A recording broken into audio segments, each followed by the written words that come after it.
അതെ, അങ്ങനെ ഞങ്ങൾ പോയാലോ? ബാങ്കിൽ നിന്ന് ഒരു ലോൺ എടുത്ത പോലെ ഓർമ്മ ഉണ്ടോ? അതിൻ്റെ അടവുകൾ മുടങ്ങിയിട്ട് മാസങ്ങളായി.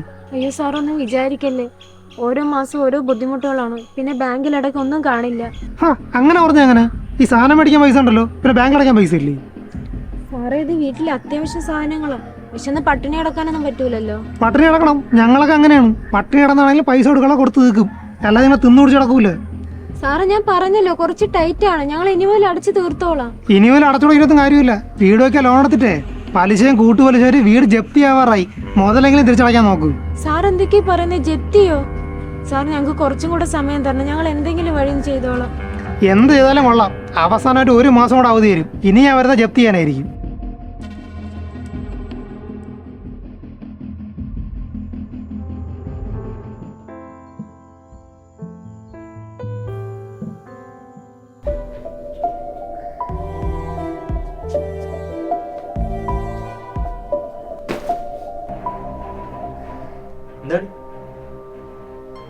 എന്തുപറ്റി? എടി, നിന്നോട് ചോദിക്കുന്ന എന്തുപറ്റി? മൂന്നെന്താ അല്ലാണ്ടിരിക്കുന്നു? കാര്യം അറിഞ്ഞിട്ട് നിങ്ങൾ എന്ത് ചെയ്യാനാ? ഇത്ര നാളെ ചെയ്തില്ല, ഇനിയാണോ? എടി, നീ വിഷമിച്ചിരിക്കാത്ത കാര്യം എന്ന് വെച്ചാ പറ. നമ്മുടെ വീട് ഉടനെ ജപ്തി ചെയ്യും. ജപ്തിയോ? അങ്ങനെ വരെ വഴിയില്ലല്ലോ. നീ മാസാമാസം പലിശ കൃത്യമായിട്ട് അടയ്ക്കുന്ന. കൃത്യമായിട്ട് അടയ്ക്കണ്ടെന്ന് ആരാ പറഞ്ഞേ? ഈ വീട്ടിൽ വരുന്ന മാസ ചെലവ് എത്രയാ നിങ്ങൾക്ക് അറിയോ? അതെങ്ങനെ പഠിക്കുവോണ്ടേ? ഈ വീട്ടിൽ ഒറ്റയ്ക്ക് കിടന്ന് കഷ്ടപ്പെടുന്ന നിങ്ങൾ കാണുന്നില്ലേ? നിങ്ങളെ കൊണ്ട് എന്തെങ്കിലും സഹായം ഉണ്ടോ? പോട്ടെ, ഉപദ്രവിക്കാണ്ടിരുന്നാ പോരെ. മാസം അടയ്ക്കാൻ വെച്ചിരിക്കുന്ന തുക മുക്കുന്ന ആരാ? ദൈവമേ, ഈ കഷ്ടപ്പാടിന്റെ ഇടയ്ക്കാണല്ലോ ഒരു കുഞ്ഞും കൂടെ വരുന്നത്. കുഞ്ഞോ? എടി, സത്യമാണോ പറയുന്നത്?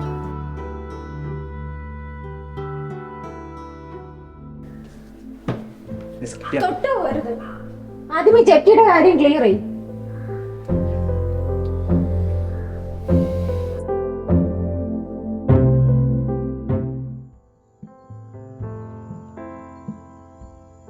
പതുക്കെ എന്റെ റെഡിയാണ്. ചൂല് പോലെ ഇരുന്ന മുടിയ അതാ ചമിരനാര് പോലെയായി. ഞാൻ പോയി കഴിഞ്ഞാലേ ഈ നിറവേറാതിരിക്കുന്ന നിന്നെ ആര് നോക്കുന്ന? ഓ, അതൊക്കെ ഞാനും സുധിയേട്ടൻ നോക്കിയോ. നോക്കും. മുഖം ഇരിക്കുന്ന കണ്ടില്ലേ, വിളറി വെളുത്ത്. എടി, അതിനൊക്കെ ആഹാരം കഴിക്കണം. അതെങ്ങനെ? അവൻ വരുത്തി വെച്ച കടം തീർക്കാനുള്ള പൈസ പോലും മാസം തികയുന്നില്ല. പിന്നെ നീ ആദ്യം ഒരു കാര്യം ചെയ്യും, അവനടുത്ത് ഒരു ജോലിക്ക് പോകാൻ. ഞാൻ എന്ത് ചെയ്യാനാ അമ്മേ? ഒരു അച്ഛനാവാൻ പോകുന്നുള്ള ഒരു വിചാരം പോലും ഇല്ല. കഴിഞ്ഞ ആഴ്ച കൊടുത്ത കറണ്ട് ബില്ല് പോലും ഇതുവരെയായിട്ടും അടച്ചിട്ടില്ല.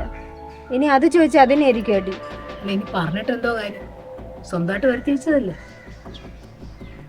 സ്വന്തം വീട്ടിലെ കാര്യങ്ങൾ നോക്കാൻ പോലും മറ്റുള്ളവരുടെ ഇരക്കേണ്ട അവസ്ഥ. ഇനി അവനെ കടം ചോദിക്കാൻ ഈ നാട്ടിൽ ആരെങ്കിലും ബാക്കിയുണ്ടോ? വീട്ടിൽ നിന്ന് ഇപ്പൊ പുറത്ത് വാങ്ങാൻ പറ്റാത്ത അവസ്ഥയോ കടക്കാര് കാരണം. ഇനി എന്തായാലും നീ ബാങ്കിൽ അടയ്ക്കേണ്ട പൈസ തപ്പി നടക്കണ്ട. നീ വിളിച്ചു പറഞ്ഞപ്പോഴേ ഞാൻ ആ ചിട്ടി അങ്ങ് പൊട്ടിച്ചു. ഞാൻ പൈസ കൊണ്ടുവന്നിട്ടുണ്ട്.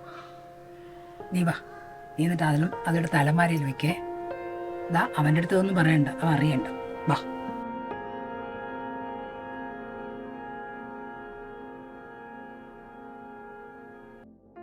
ഈ മണി ചെയിൻ മാർക്കറ്റിംഗ് ഒക്കെ പറ്റിപ്പെന്ന് പറയുന്നവര് അവിടെ കിടക്കത്തേ ഉള്ളൂ. എന്നാ നമ്മളും ലക്ഷപ്രഭുക്കളാകും. ലക്ഷപ്രഭുക്കൾ. ഇതൊക്കെ ഇന്ത്യയിൽ ബാൻ ചെയ്തില്ല. അതൊക്കെ വെറുതെ കിമ്പതി പറയുന്നത്. ഇവിടെ നീ വരുന്ന വഴിക്ക് ആ നീല പെയിന്റ് അടിച്ച് വീട് കണ്ടു? ആ ബ്ലാക്ക് കളർ ഗേറ്റ്, ഫ്രണ്ടിൽ 2 ബെൻസ് കാർ കാണും. നീല കളർ. അവന്മാരൊക്കെ ഈ പണി ചെയ്താൽ ഇത്രയും പെട്ടെന്ന് ഇത്രയും വലിയ പണക്കാരന്മാരായ. നിനക്ക് ഞാൻ കാര്യം വെച്ച് പറഞ്ഞു. ഇങ്ങോട്ട്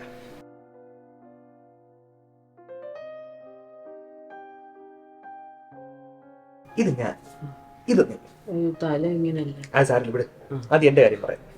ഞാൻ 2 പേരെ ഇടുന്നു. ഈ 2 പേര് 4 പേരെ ഇടുന്നു. ഈ 4 പേര് 8 പേരെ ഇടുന്നു. ഈ 8 പേര് 16 പേരെ ഇടുന്നു. ഈ 16 പേരെ അടുത്ത ഇട്ടിട്ട് മൊട്ടയിട്ടങ്ങ് ഇരിക്കത്തേ ഉള്ളൂ. എടാ ജിൻഡോ, നീ അല്ലാതെ ഇങ്ങനെ പറയുന്ന ആരെങ്കിലും കേൾക്കോ? രാവിലെ തന്നെ ഇരിക്കും ആൾക്കാരെ പറ്റിക്കാൻ. ആ ചെന്ന് നിന്റെ അമ്മ തിരക്കുന്നുണ്ട്.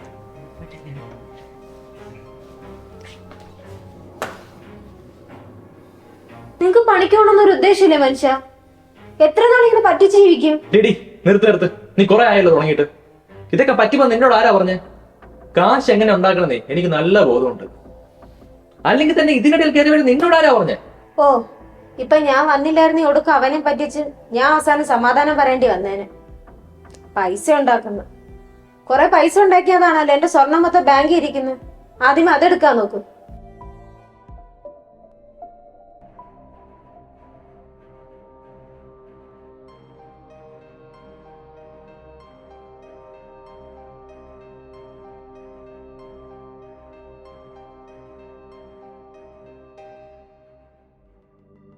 നിങ്ങൾക്ക് ഈ പാതിരാത്രിക്ക് ഉറക്കമൊന്നുമില്ലേ?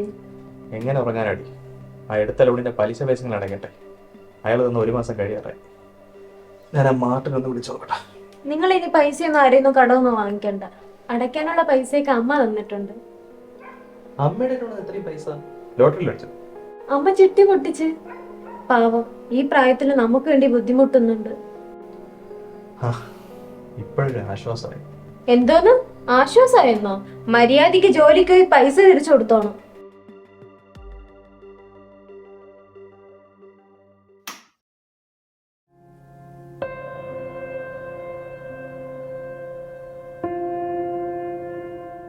നാളെ വെറുതെ ഇരിക്കാതെ ആ പൈസ കൊണ്ടൊന്ന് അടച്ച്. നാളെ നീ പോകാൻ പറ്റതൊന്നുമില്ല. അതെന്ത് പറ്റാത്ത? എനിക്ക് നാളെ ട്രേഡിംഗ് എക്സിക്യൂട്ടീവ് ഒരു മീറ്റിംഗ് ഉണ്ട്. ഓ, ട്രേഡിങ് ഇൻവെസ്റ്റിംഗ് ഇതെല്ലാം പറഞ്ഞ് അങ്ങോട്ട് കൊടുക്കുന്നല്ലോ, ഇങ്ങോട്ടൊന്നും കിട്ടുന്നില്ലല്ലോ. അത് മാർക്കറ്റിംഗ് കുറച്ച് ഡൗൺ ആയിരുന്നപ്പോഴും ഇപ്പൊ കുഴപ്പമില്ല, കയറി വരുന്നുണ്ട്. ഈ ട്രേഡിംഗ് ഒക്കെ നല്ല ധാരണയുള്ള ആൾക്കാർക്ക് പറഞ്ഞിട്ടുള്ളതാ, അല്ലാതെ നിങ്ങളെ പോലുള്ള കുഴിമടിയെന്ന് പറഞ്ഞിട്ടുള്ളതല്ല. എടി നീ കൂടുതൽ തലകയറാൻ വരണ്ടേ. എനിക്കറിയാം എന്ത് ചെയ്യണമെന്നൊക്കെ. നീ എന്നെ പഠിപ്പിക്കാൻ വരണ്ട. ഓ, തർക്കിക്കാൻ ഇനി ഞാനില്ല. മതി നിർത്ത്. നിനക്കിപ്പോ എന്താ കറണ്ട് ബില്ല് അടയ്ക്കാം? ഞാൻ പോകുന്ന വഴിക്ക് അടച്ചേക്കാം. കാശും കിട്ടും. അപ്പം എനിക്കാ തന്നതോ? അത് ചെലവായി.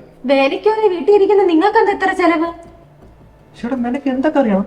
നിങ്ങൾ ആരും ഞാനല്ലാതെ പിന്നെ വേറെ ആരും നോക്കാൻ? ഇപ്പൊ ശല്യമായല്ലോ. ഓ, ഞാനിപ്പോ ശല്യമായല്ലേ? ചോദിക്കുമ്പോ പൈസ തരാനും കൂടെ കിടക്കാനും മാത്രം മതിയല്ലോ. അപർണ, ഞാൻ അങ്ങനെ ഉദ്ദേശിച്ചല്ല പറഞ്ഞത്. നിങ്ങൾക്ക് എപ്പോഴും നിങ്ങളുടെ കാര്യം മാത്രം മതിയല്ലോ. രാപ്പകൽ കിടന്ന് കഷ്ടപ്പെടുന്ന എന്റെ കാര്യം പോട്ട് വയറ്റിൽ വളർന്ന കുഞ്ഞിനെ പറ്റിയെങ്കിലും ഒരു ബോധം ഉണ്ടോ? എടി നിന്നെയും കുഞ്ഞിനെയും ജോലി ചെയ്ത് പോറ്റണമെന്ന് ആഗ്രഹം എനിക്കുണ്ട്. പക്ഷെ എനിക്ക് പറ്റിയ ജോലി കിട്ടണ്ടേ? ജോലിയോ? ബിസിനസ് എന്നും പറഞ്ഞ് നിങ്ങൾ എത്ര പൈസ എന്റെ കയ്യിൽ നിന്ന് വാങ്ങി? അവസാനം നിന്റെ സ്വർണം മൊത്തം പണയത്തില്ലല്ലേ? അപ്പൊ നീ എന്നോട് കണക്ക് പറയാൻ തുടങ്ങിയല്ലേ? ജോലിയുള്ളവന്റെ അഹങ്കാരം ഒരിക്കും. ബില്ലടക്കേണ്ട പൈസ ഞാൻ ആരെങ്കിലും കടം വാങ്ങി അടച്ചോളാം. അതിന് നിന്റെ ഔദാര്യം എനിക്ക് വേണ്ട. ഇനി നിങ്ങൾ പൈസയൊന്നും ആരെ കയ്യിൽ നിന്ന് കടമൊന്നും മേടിക്കണ്ട. ഇനി അതും കൂടെ തിരിച്ചു കൊടുക്കാൻ എന്നെ കൊണ്ട് പറ്റൂല. മേശപ്പുറത്ത് ഇരിപ്പുണ്ട് ബില്ലടയ്ക്കാനുള്ള പൈസ. അത് ആദ്യമൊക്കെ പറഞ്ഞ പോലായിരുന്നു.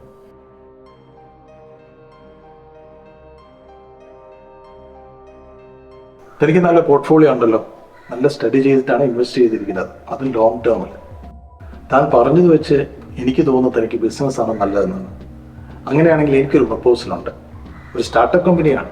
3 ലക്ഷം രൂപ ഇൻവെസ്റ്റ് ചെയ്യാൻ നമുക്ക് ഒരാഴ്ചക്കുള്ളിൽ 6 ലക്ഷം രൂപ കിട്ടും. എന്താ, ഒന്ന് ആലോചിച്ചിട്ട് എന്നോടൊന്ന് പറയാമോ? സാറിന് ആലോചിക്കാൻ ഒന്നുമില്ല. ഇതിൽ നല്ലൊരു ഓഫർ എനിക്ക് കിട്ടാനില്ല. കാശ് ഞാൻ നാളെ തന്നെ എത്തിക്കാം. സാറ് പേപ്പർ വർക്ക് സ്റ്റാർട്ട് ചെയ്യാം. അപ്പോൾ നമുക്ക് നാളെ കാണാം. താങ്ക്സ്.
എടുക്കുന്നില്ലല്ലോ. അഖിലേട്ടാ വാ, ഫുഡ് കഴിക്കാം. ആ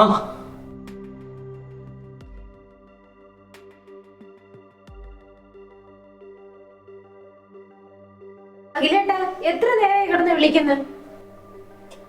നിങ്ങൾ കഴിച്ചുകൊണ്ടിരിക്കും, ഞാൻ വന്നേക്കാം. അമ്മ വെയിറ്റ് ചെയ്യുക.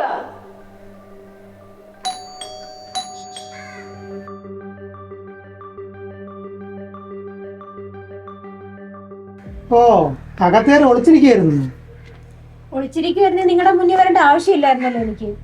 നിങ്ങൾ ബാങ്കിൽ അടയ്ക്കേണ്ട പൈസ നേരത്തെ അടച്ചിരുന്നത് എനിക്ക് അവിടെ വീണ്ടും വന്ന് നിൽക്കേണ്ടി വരില്ലായിരുന്നല്ലോ. അന്ന് നേരത്തെ കണ്ടപ്പോഴേ ഞാൻ പറഞ്ഞതല്ലേ 1 മാസം കൂടെ അവധി ഉള്ളൂ. ആരും വിളിയത്? ബാങ്കിൽ നിന്ന് അമ്മേ. എനിക്കതിൽ എന്നൊരു തീരുമാനം അറിയണം. അതിനായിരുന്നു ഇവിടെ ഈ ഒച്ചപ്പാടും ബഹളവും. നീ ആ കാശ് എടുത്തോണ്ട് കൊടുക്ക്.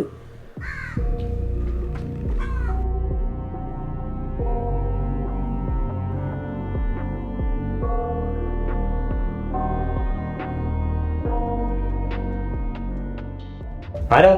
ബാങ്കിൽ നിന്നാ. ഇന്നാ പൈസ കൊടുത്തിട്ട് കഴിഞ്ഞാൽ ശല്യം അങ്ങ് തീരുമല്ലോ. അപർണ, അത് നമുക്ക് പൈസ നാളെ കൊടുത്താലും. വേറെ ഒന്നുമില്ല, ഇന്ന് കൊടുക്കുന്ന അത്ര സേഫ് ആയിട്ട് എനിക്ക് തോന്നുന്നില്ല. അത് മാത്രമല്ല, പുള്ളി കാണുമ്പോൾ ഒരു കള്ള ലക്ഷണമുണ്ട്. അങ്ങനെ നമ്മളെ പൈസ കൊണ്ട് മുങ്ങിയാലോ? അതിന് അഖിലേട്ട മുന്നേ അയാളെ കണ്ടിട്ടുണ്ടോ? കണ്ടിട്ടില്ല, പക്ഷെ ഇന്ന് കൊടുക്കുന്ന അത്ര സേഫ് ആയിട്ട് എന്റെ മനസ്സ് പറയുന്നില്ല. ഒന്ന് മാറി നിന്ന് അഖിലേട്ടാ.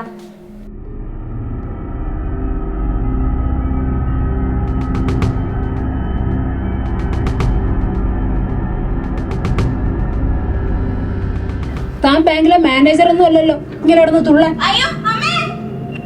എന്താ മോളെ? എന്താ എന്ത് പറ്റി? എന്താ? അയ്യോ അമ്മേ, പൈസ കാണാനില്ല. ഈ അലമാരയിലല്ലേ വെച്ചത്? അലമാര തന്നെയാ വെച്ചത്. ഇവിടെ നോക്കിയോ? നോക്കി അമ്മേ. നിങ്ങൾ നാളെ പട്ടണമൊക്കെ കാണാം. അയ്യോ സാർ, ശരിക്കും ഞങ്ങളുടെ പൈസ ഉണ്ടായിരുന്നു. മതി ആളത്തേക്ക്. ഇനിയൊരു അവധി ബാങ്കിൽ പ്രതീക്ഷിക്കാൻ വേണ്ട. ഞാൻ എന്താ റിപ്പോർട്ട് ചെയ്യും. അമ്മേ, നിങ്ങളെന്തൊന്നും മിണ്ടാതിരിക്കുന്നത്? ഇനി നിങ്ങൾ വല്ലതാണോ പൈസ എടുത്തത്? എടീ, ആ പൈസ ഞാൻ എടുത്തായിരുന്നു.